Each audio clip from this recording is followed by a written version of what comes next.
सीखे। अब कुछ करने की आवश्यकता है, अपनी ताकत का एहसास कराने की आवश्यकता है। कौन मौलाना हैदराबाद से बोलता है, कौन कहां से बोलता है, इसलिए बहुत चिंता मत करिए, क्योंकि बकरे की अम्मा कब तक खैर मनाएगी आप देखते रहिए। बस बहुत दिन चलेगा नहीं ये। उन सबको मालूम है कि आने वाला समय और आने वाला दिशा क्या होने जा रही है।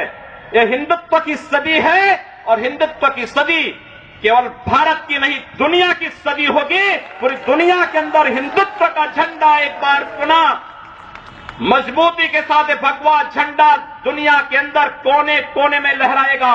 उसके अनुसार एक बार पुरुषार्थ किए जाने की आवश्यकता है। हिंदू कभी निराशावादी नहीं हो सकता है, कभी नहीं। दुनिया के अंदर तमाम संस्कृतियां मिट गई, तमाम परंपराएं मिट गई, सब कुछ नष्ट हो गया, कोई पूछने वाला नहीं, इतिहास में नाम शेष हो गए। लेकिन इतनी विपत्तियों के बावजूद, हजारों हमलों को झेलने के बावजूद, तमाम षड्यंत्रों के बावजूद, अंदर और बाहर दोनों से हमलों को जूझते हुए भी अगर सनातन हिंदू धर्म मजबूती के साथ खड़ा है तो वह किसी के बल पर नहीं, इस जनता की ताकत के बल पर है। और जब तक ये आस्था सनातन हिंदू धर्म के प्रति आप सबकी बनी रहेगी, भारत माता के प्रति आपकी बनी रहेगी, दुनिया की कोई ताकत आपका बाल बांका नहीं कर पाएगा। हमें किसी ओबामा से सर्टिफिकेट की आवश्यकता नहीं।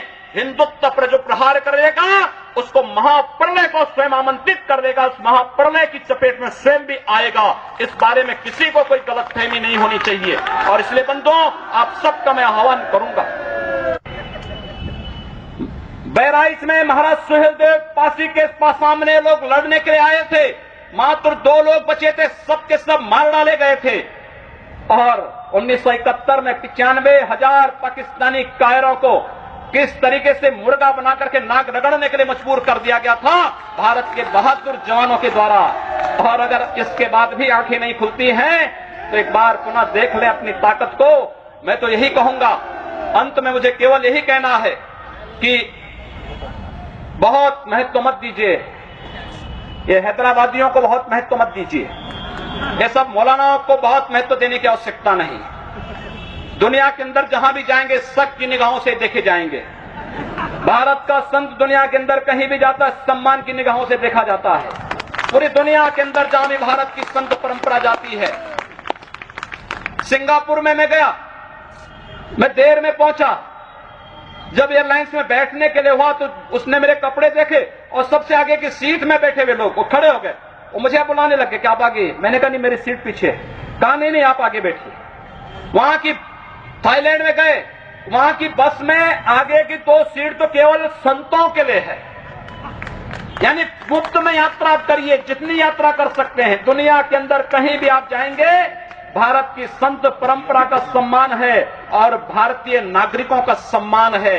यह भारतीयता की देन है। ओबामा जी, इसके लिए किसी से हम लोगों को सर्टिफिकेट लेने की आवश्यकता नहीं।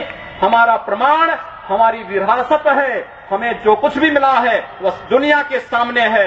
लेकिन याद रखना, अगर कोई हिंदुत्व को छेड़ेगा तो वह मानवता की बर्बादी का संदेश होगा और कुछ नहीं होगा। हिंदुत्व दुनिया के अंदर सुख और शांति का प्रतीक है और विश्व हिंदू परिषद इसका नेतृत्व कर रहा है। विश्व सुरक्षा की गारंटी हो।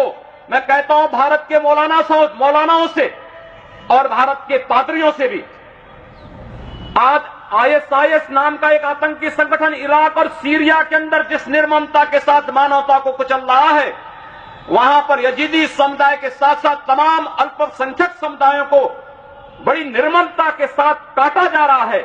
और यही नहीं, शिया मुसलमानों को भी मारा जा रहा है, उसी बर्बरता के साथ काटा जा रहा है। भारत के सब मौलाना मुंह बंद किए हुए हैं, क्योंकि इनको लगता है कि अगर ISIS के खिलाफ बोलेंगे तो वह एक प्रकार से इस्लाम के खिलाफ वक्तव्य होगा। क्या इस्लाम का स्वरूप या बर्बर स्वरूप है इस्लाम का?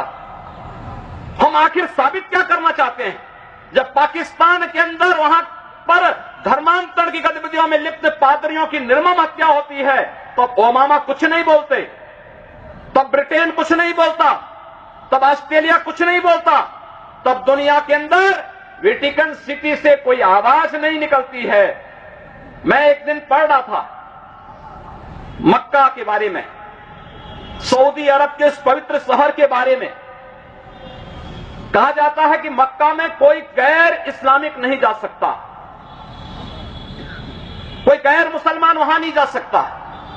वेटिकन सिटी के बारे में पढ़ रहा था, वहां गैर ईसाई नहीं जा सकता।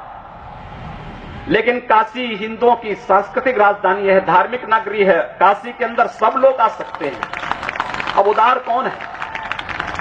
यानी हमारी काशी में सब लोग आ सकते हैं, ऊंची ऊंची मीनारें बना सकते हैं, मीनारों से चिल्ला सकते हैं, तो भी हम पर आवाज, तब भी हम पर आरोप लगते हैं। लेकिन सऊदी अरब में, मक्का मदीना में कोई दूसरा नहीं जा सकता, कोई नहीं जा सकता, कोई दूसरा गैर मुस्लिम नहीं जा सकता।